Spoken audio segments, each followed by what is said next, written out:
Day, we remember a black South African editor, Aggrey Klaaste, who used his mass circulation Sowetan newspaper to promote interracial reconciliation.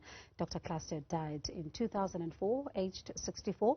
He'll be remembered for his successful nation-building campaign promoting projects in education and parenting, among other areas. To talk more about his legacy, we're going to be joined by, for this conversation, Newzroom Afrika, who is a founder and also his son, as well as a founder and manager of Sparrow Schools, Aggrey Klaaste, Sowetan Editor Nwabisa Makunga, and veteran journalist Ndade Matata Tsedu. Good evening to you all, and thank you so much for your time tonight. While we wait for Jerome to join this conversation, I'll begin with you, Ndade Tsedu. Certainly when we talk about the legacy of Ndade Klaaste, it's not a, one that is just a simple journalist, but certainly somebody who was a nation builder as well. Talk to us then about your reflections on a day like this one.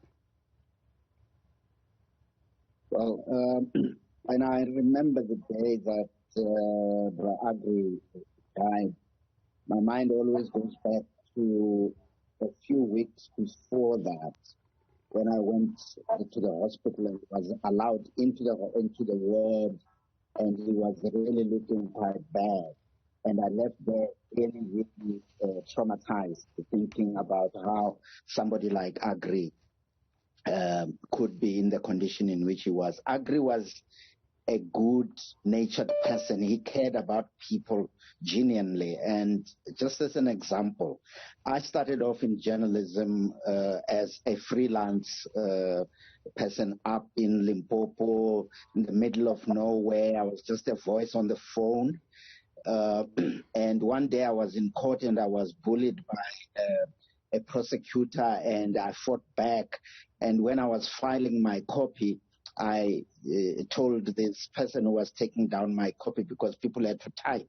Those days, you dictated your story on the line and somebody was sitting there typing on a typewriter. There was no computer, there was no WhatsApp or anything like that. So I told this guy about the experiences that I'd had that day, about the story that we were filing, which involved some old man who had been arrested because he didn't produce his Donbass. So he then told Aggrey whilst I was on the line, and Aggrey stopped whatever he was doing and came over. He was the editor.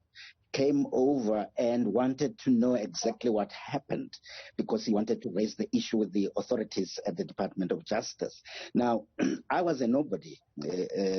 I was just a voice on the phone. He didn't have to do that, but he did it because Aggrey really cared about people, and that's why as the degeneration within black communities started really getting very serious, he came up with what he called the big idea. That's how nation building started. It was called the big idea. And the idea was, we can't just sit back as black people and see our communities going under. There has to be something that we can do. And so started a whole campaign that involved getting psychologists onto the premises of the Sowetan every evening, and people who were traumatized within their own communities could call the Sowetan and be counseled. Things like there was singing competitions, because he was trying to create a normal out of a very abnormal situation. And some of us who were like firebrands at the time thought, no, Aggrey. I mean, this is wrong. You're putting water in this fire when we want this fire to burn even higher. But Aggrey was much, much more advanced in terms of his look at where this country ought to go, and where particularly the black community that was under siege needed to go. And for you, Jackie, on a day like today, what are your reflections? Because you represent one of those who really benefited from his commitment to nation building. Yes, I look back today and I reflect not only on what he did for, the country, but even for me on a personal level, because, if we're going back to 1992 when I met him, and, I was this young white kid from Sowetan as well, and we shared many stories around that, but how he mentored me and gave me leadership and guidance in a time when the country was also looking for leadership and guidance. And I sit back today and I reflect on how he believed in my vision and my dream for education, and that today, when we look at what Sparrow Schools has accomplished, it's really down to the fact that Aggrey believed in me when I had 4 children in a church hall, and I spoke to him about bridging education for children in Soweto and trying to help them to get into the then, back in 92, into the then open white schools, which was only taking very few black children from Soweto into the schools. And when I shared my vision with him, and he believed in me, and that for me, just again, exactly like Tata Tseru says, he was such a real person. He didn't just look at the big picture stuff. He also looked at people, and he recognized me and what I believed in, and then helped me to build that and to put that into practice so that the country would benefit from that. And definitely the legacy and the impact he's had on this nation has just been massive. And I don't think that we recognize him enough as a country of what he brought. So much peace. And I have one particular memory because, he helped us. He just opened so many doors for us when we wanted to build our campus in Sowetan, and we had the residents objecting, back in 92, 93, objecting to this. In fact, it was 96. And how Aggrey sat me down and helped me to understand the people living in the area, to understand their fear. When again, I just wanted to go out there and scream and shout and sort of, get these people in line. And he was like, no, step back, understand their fear, understand, because back in those days, Sowetan was then called Triumph. And he said, understand those people's fear and rather work with the people. So I'm always just so humbled by his wisdom. I often reflect on all the lessons he taught me over so many years, and again, he just went way too soon. We really needed him around a much longer. And Nwabisa, when you listen to these reflections, as when Ntate Tsedu is talking about taking a dictate, those of us whose careers started in print, that's what we even knew, even on the days of computers, that your colleague who was out there on a story, you'll have to take their dictate, and in order to be able to assist them. And certainly when you hear a story like that, where he was even helping a complete stranger, you also listen to the many doors that he's then opened for quite a number of people, even in the industry and beyond. Certainly you are one person that is leading a title that was close to his heart. How then is it a difficult task for you to ensure that those values that he really wanted to instill at the Sowetan are still upheld even to this very day?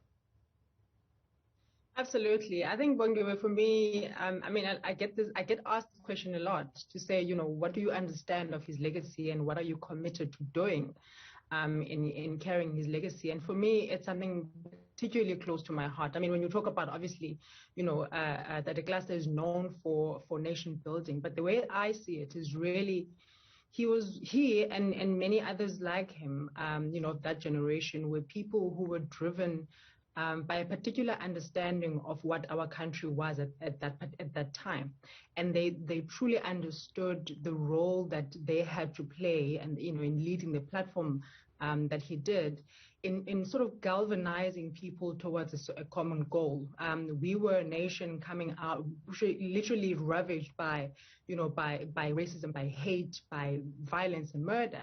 And I think they understood that we were never going to be a nation that automatically healed, and that we had to walk a certain journey. And I think they saw, and he saw the platform, which was Sowetan, really to galvanize people towards a common goal.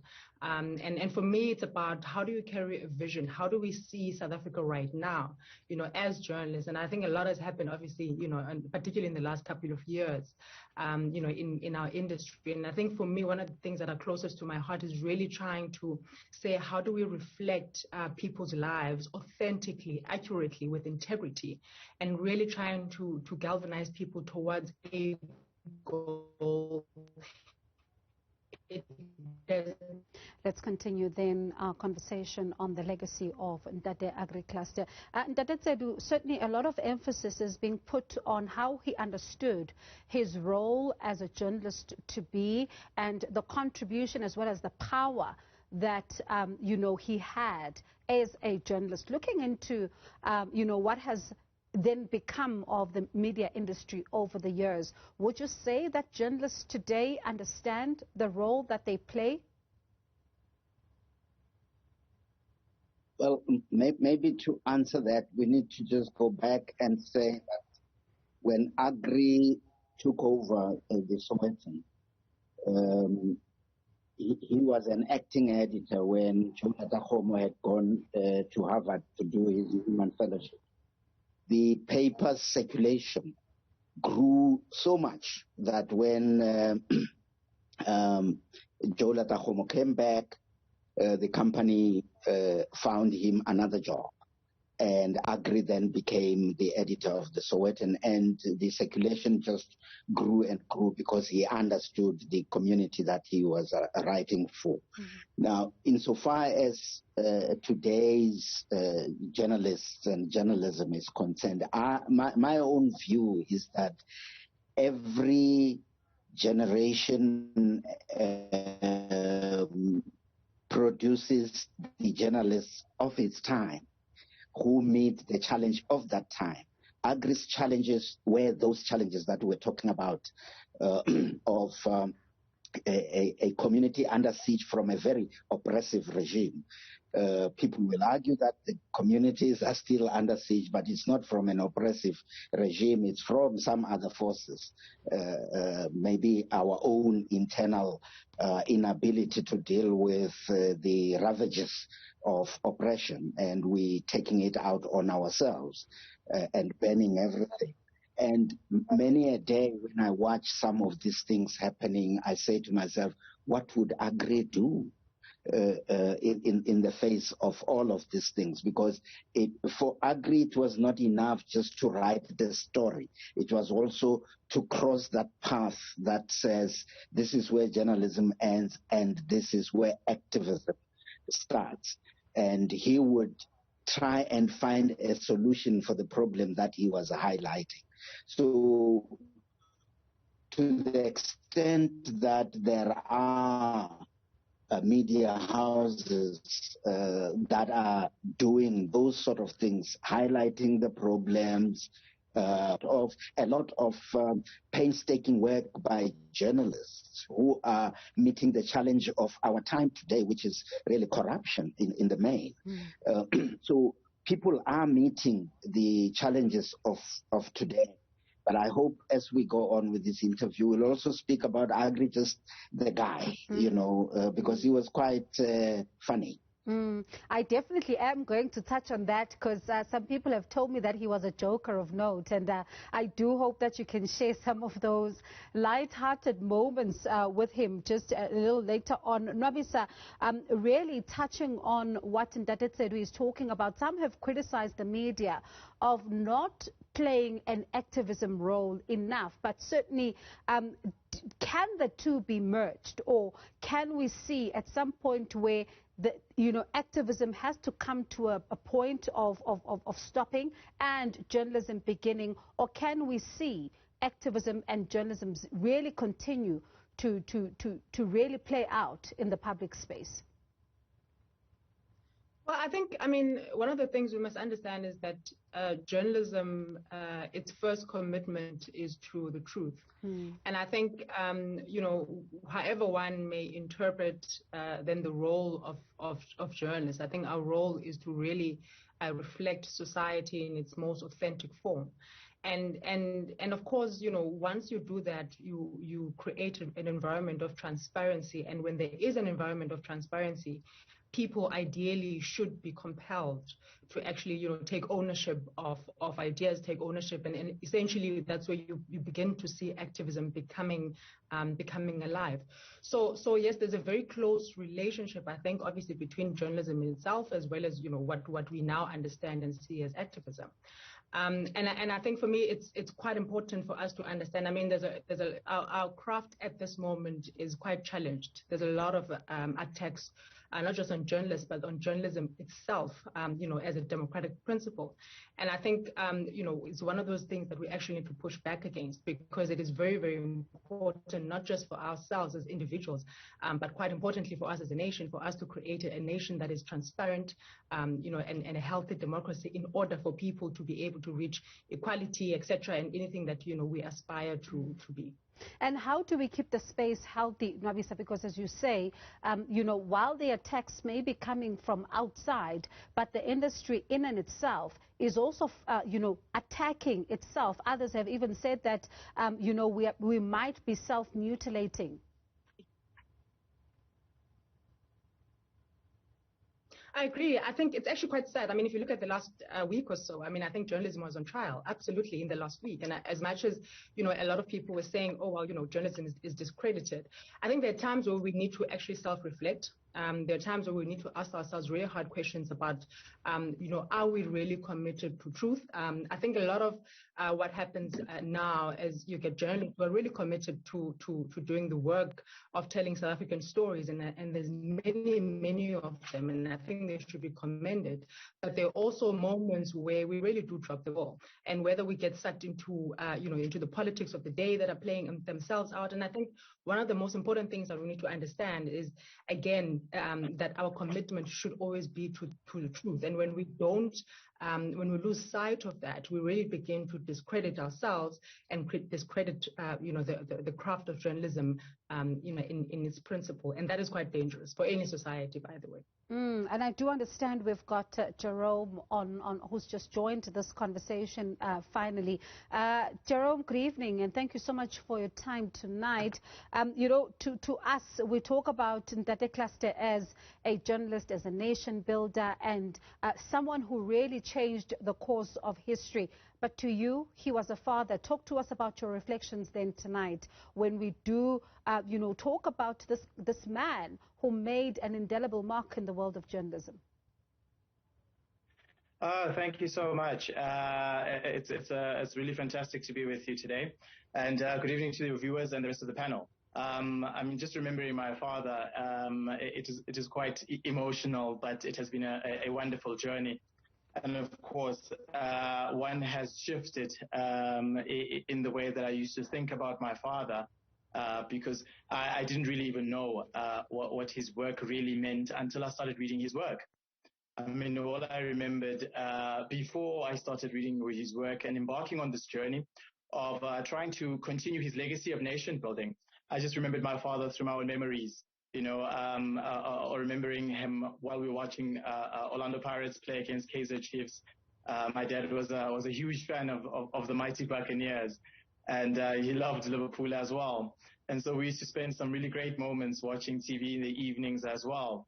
And another way we used to remember my dad was through the wonderful stories from people like Dr. Joe Tlole, one of his lifelong best friends, Ntate Tami Mazwai being there, Ntate Matata Tsedu being one of them as well, Commissioner Angie Makwetla being there as well. And we were quite fortunate that they opened up their doors for us when we wanted to say that we are reviving his legacy through nation building and establishing the Aggrey Klaaste Trust. But even then, we still had to do our research, and just in reading his article and his columns, I got to then understand who he was as a thinker, as a writer, as a journalist, and as a community builder. So that was a shifting that happened for me, and a turning point, a huge turning point in the way that I saw him. My father was not only just my dad then, he then became my teacher, because he was a writer, and as a journalist, he came close to a lot of momentous historical events in the country, covering stories from the 1960s in Golden City Post, to the 1970s in the World and Weekend World, and in the 1980s, of course, with Post and with Sowetan. And so it's been a journey of understanding who he was outside of him just being dad. And it's fantastic to have people also like Nwabisa to assist us on this journey of how do we revive this nation-building idea and look back at some of the successes of the program to see if we can find some solutions to addressing pressing current issues in modern South Africa. And Jerome, when you listen to a number of people talk about him, and Datetsedu even alluded to this, is that your father really cared about people. There was a deep sense of caring for people, even strangers. Absolutely. I mean, I always tell the story of how it was a nightmare to actually do any errands with him. Because wherever we'd walk, people would always stop him. They'd want to shake his hand, speak to him. And as a child, you didn't understand who these strangers were who just come up to him. And I remember speaking with my mom, she mentions how even our neighbors in Dobsonville used to come to the house at all hours, and sometimes strangers seeking his help, because they understood that he was the founder of nation building, and he was quite accessible to the people. Melinda Frampton, his secretary for many years and close friend, also tells me a lot of stories about people just used to show up without an appointment. And once you start reading about Aggrey Klaaste and speaking to people who are affected and touched by his nation-building idea, you then understand that these people were not strangers to him. These were his beloved readers. These were people that he believed the Sowetan was to live their lives as well, not only just share their dreams and their hopes and aspirations and their concerns, but to also have an impact. That public service journalism that we sometimes speak about, Nwabisa, in some of the programs we're discussing that we will be bringing out in our partnership. But I mean, he was a really caring person. I mean, I remember him just speaking to people, always having the time to speak to people. Even in a rush, he would stop and listen and speak to people. And I think that is one of the attributes that I would like to also grow into as I'm developing. And Jackie, when we talk about his passion for education, you look at the Young Communicators Awards, the Early Childhood Development Awards. These were really initiatives that showed you that not only was he passionate about journalism, but also ensuring that education remained a pivotal part of our history. No, absolutely. Aggrey was, when I shared my ideas around, this bridging education and helping children to have access into, all the open white schools of the time, Aggrey went all out, and, he was also, as you say, and Tata said, he was really funny, and he was also a visionary. So, he would dream alongside people. When I first shared the idea of opening a full-time school in '93, and we didn't have premises, he phoned me up and said that he'd found premises, and it was at the old Johannesburg market, where there was nothing but, big steel sheets.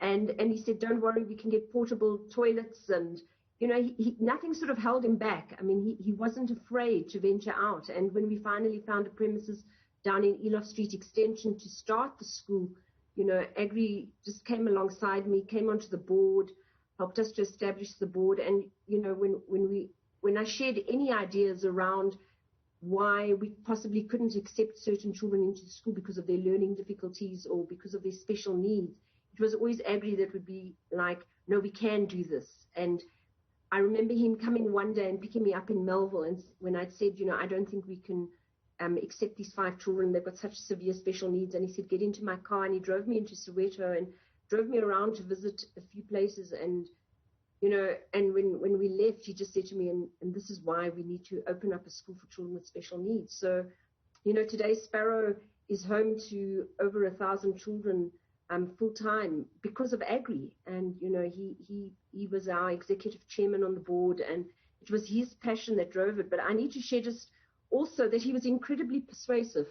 My husband at the time was working at ABI, and one night Aggrey phoned me at home and he said, you know, your husband works at ABI, the bottlers of Coke, you know, I need 50 soccer balls and I need them by Saturday kind of thing. And I just had to find the 50 soccer balls with my husband through Coca-Cola. And so he was incredibly persuasive in such a wonderful way. And he just had such a wonderful human touch. And so I've often said this to Jerome, thank you for sharing your father with us, because he just mentored us all so well as well and became a father to so many of us.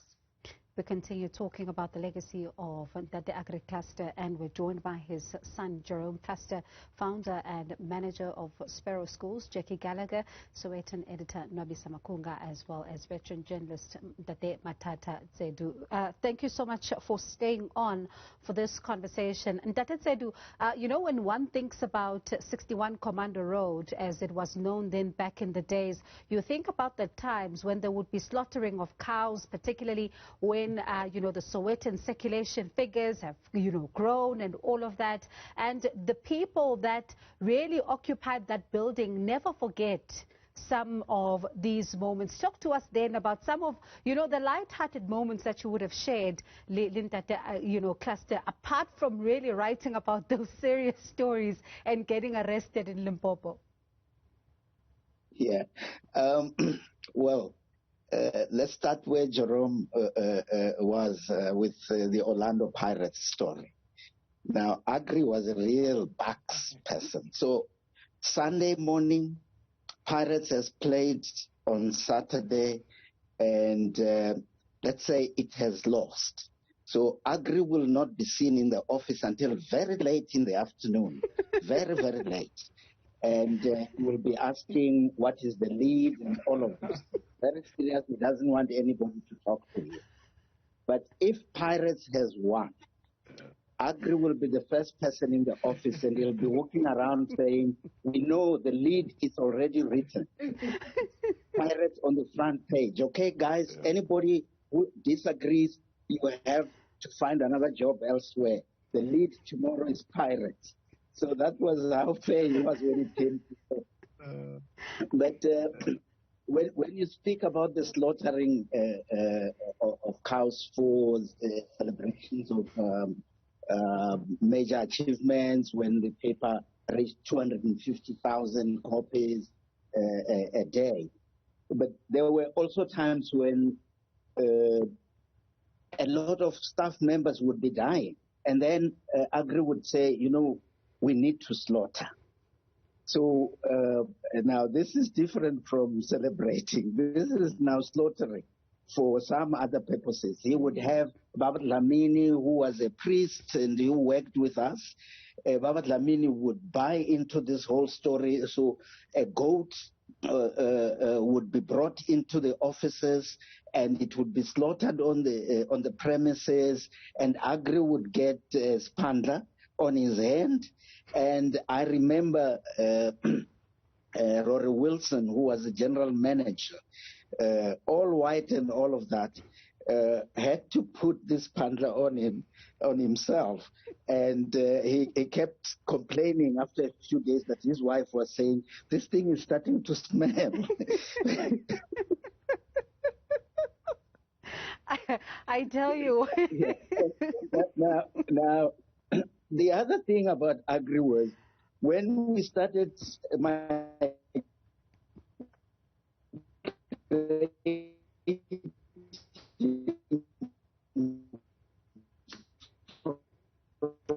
from typewriters to computers. Aggrey, and in order to write his code, he would type it on his own typewriter and give the type paper to his secretary to input into the computer. This went on for years. Aggrey was refusing until I don't know what happened when one day Aggrey had a computer in front of him, and I said, oh, so Bra Aga, what happened? He says, no, just go and do your work. Stop bothering me. But that was Aggrey. I tell you, Jerome, you know, when one listens to this and the fact that Kaizer Chiefs is playing tonight, certainly then, you know, you realize that this whole situation of Amabagania and Kaizer Chiefs even, extends even when Kaizer Chiefs is not playing against Orlando Pirates. So certainly your father being an avid Orlando Pirates fan, I'm sure tonight he would have been, hoping that Kaizer Chiefs loses its match.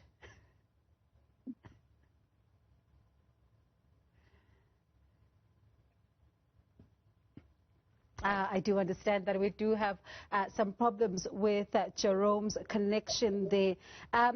When you think about, that drive, Jackie, to Soweto, I wonder then, what would have been some of the conversations that you were having? And as you say, that he loved joking, very much, and some of those jokes that you probably can remember today, just, from your time with Aggrey Klaaste.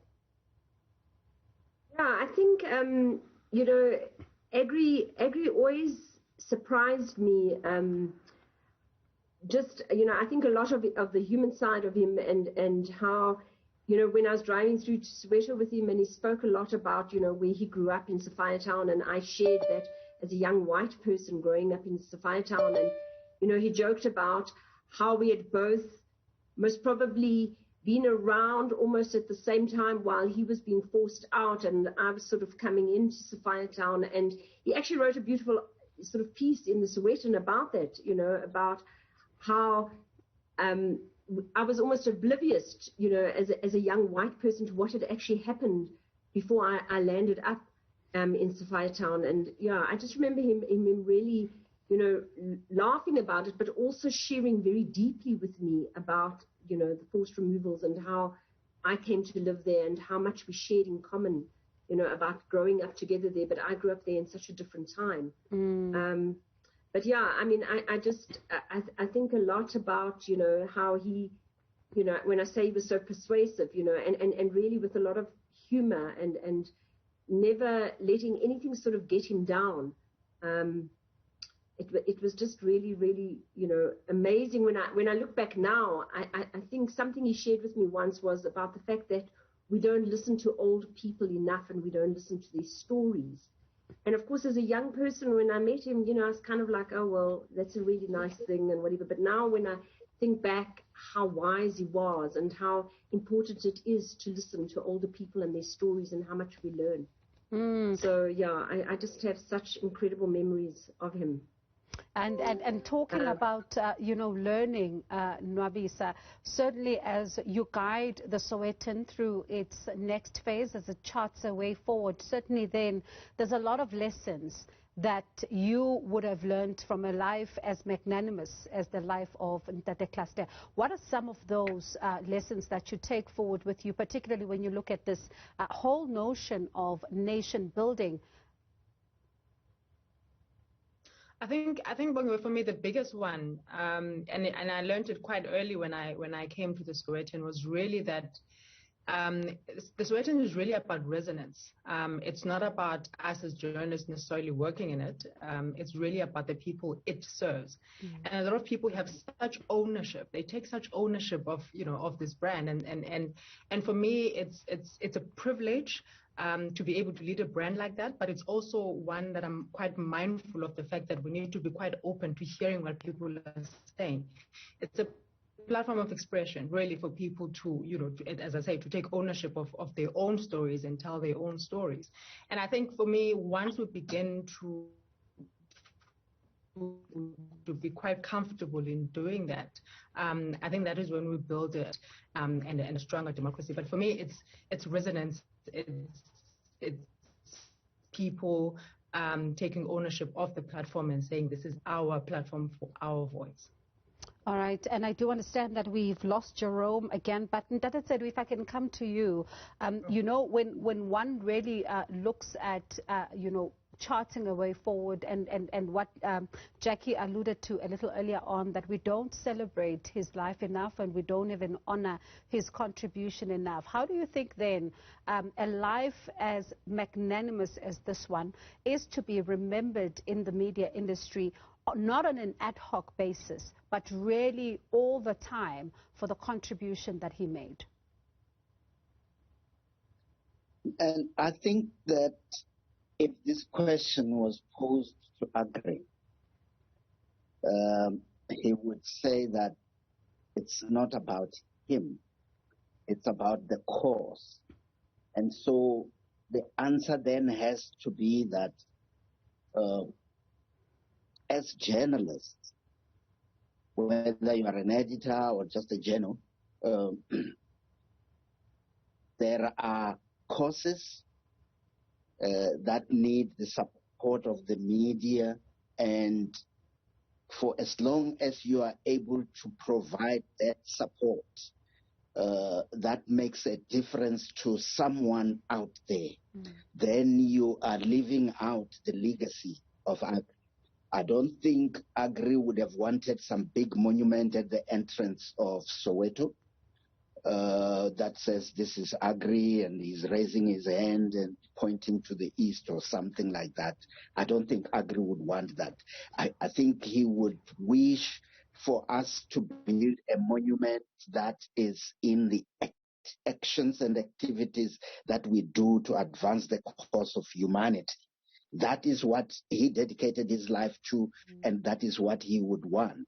So for Jerome, when he takes this task upon himself to create this trust and want to keep this legacy alive, it's a huge responsibility that the young man is taking, and I hope that Nwabisa and the whole lot of us will be available to him at any given time to make sure that this industry, this craft of journalism, plays the kind of role that Aggrey understood so well as its responsibility to humanity as a whole. And I do understand that we now have Jerome on the line, especially because his connection is giving us, some kind of issues. Jerome, thank you so much for taking our call again. As we round up this discussion, let's talk then about your father's legacy. Ntate Tsedu is really talking about this mammoth task that lies ahead for you to try and make sure that your father's legacy lives on, and to ensure that, hope replaces despair. No, thank you. Apologies again with my network. But I think the key is in what the DSTV has said before, also about my dad a few years after 2004, was that Aggrey cared.